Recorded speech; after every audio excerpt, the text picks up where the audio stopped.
So now we have powered on a Raspberry Pi and also booted up. So now we will move on the next step, that is remote connection to Raspberry Pi through PuTTY.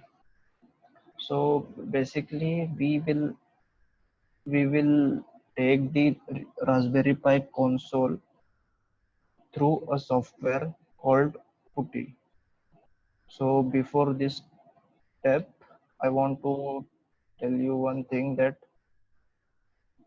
before taking the remote connection or the secure shell connection, we have to alter the Raspberry Pi files and create a files called SSH. So I will going to show up how to create that. So I removed the memory card from the Raspberry Pi and again inserted in the card reader and inserted in my computer. So I will open my computer, scan for the drivers, devices. I think so. There is a MBR boot partition.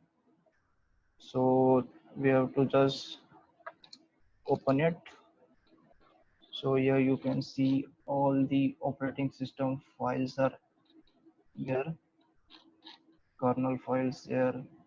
So just we have to create a new folder called SSH, press enter and then leave it. That's it. Only this modification you have to do in the Raspbian operating system files in the memory card why before you take the booty connection. So we will close it. So I removed the SD card from my computer which was inserted in card reader and put it back into my Raspberry Pi. So now we will scan for the Raspberry Pi via WNet network monitor. So here is that Raspberry Pi. We will copy its IP address.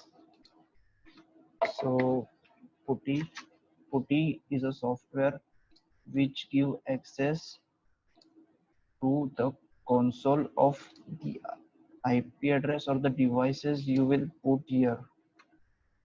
So we will put the IP address of the Raspberry Pi and select the SSH, which is default. SSH is secure shell,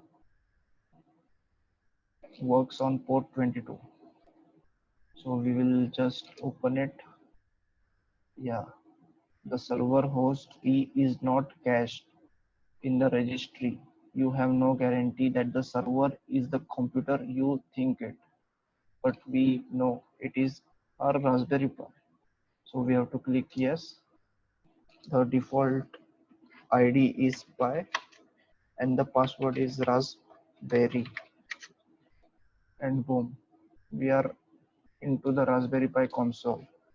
So we will check now ifconfig, and here is a Raspberry Pi IP address, and we are confirmed this is our device.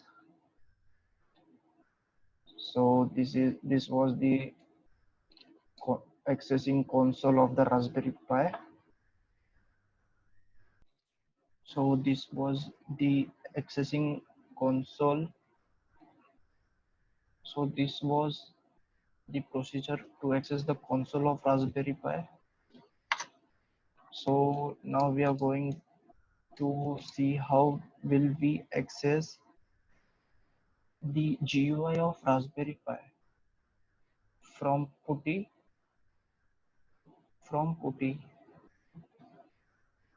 through Xming. Okay, so we'll cancel it and see the whole procedure again. Are you sure? Yes. So we'll start. PuTTY, and this.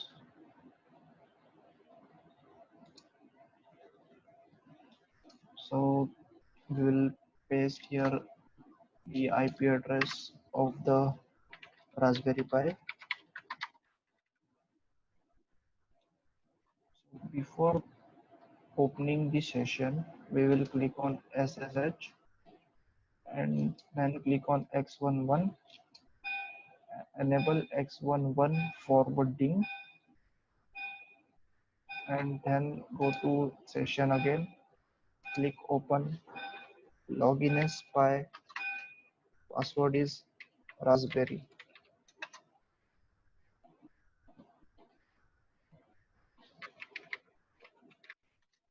Sorry.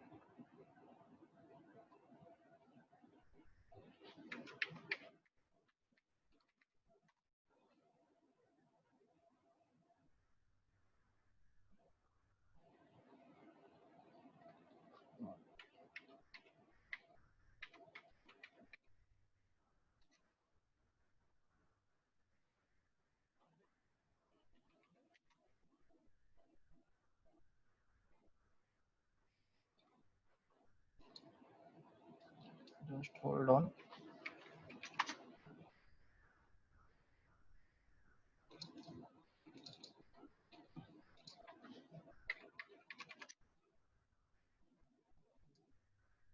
SSH.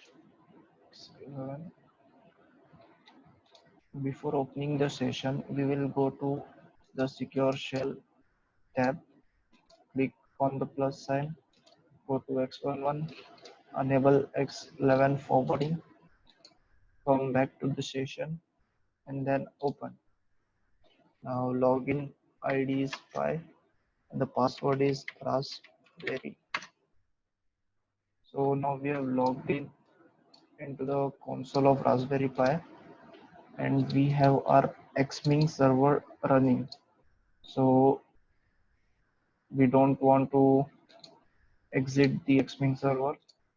So now we have to access the GUI of the Raspberry Pi, which is alternative.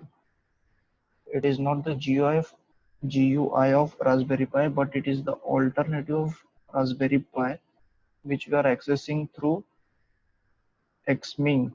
Okay, so the command for accessing the GUI of the alternative is start lxde. So this command will access the GUI through Xming server. It will take a while, and now so it is here now. The As you can see, it is the GUI through Xming server. We are accessing it. It doesn't have total functionality, but we can access the folders and the files of the Raspberry Pi. As you can see, these this is our files and boot and this is our folder which we have created by again inserting the SD card into our computer, because of which the connection was refused. And after we created the SSH folder, and then we got the access to our Raspberry Pi. So this was the main step to create a folder of named SSH without any extension into the memory card. That's it. That was the main step. So here we can access the folders and files and whatever you want.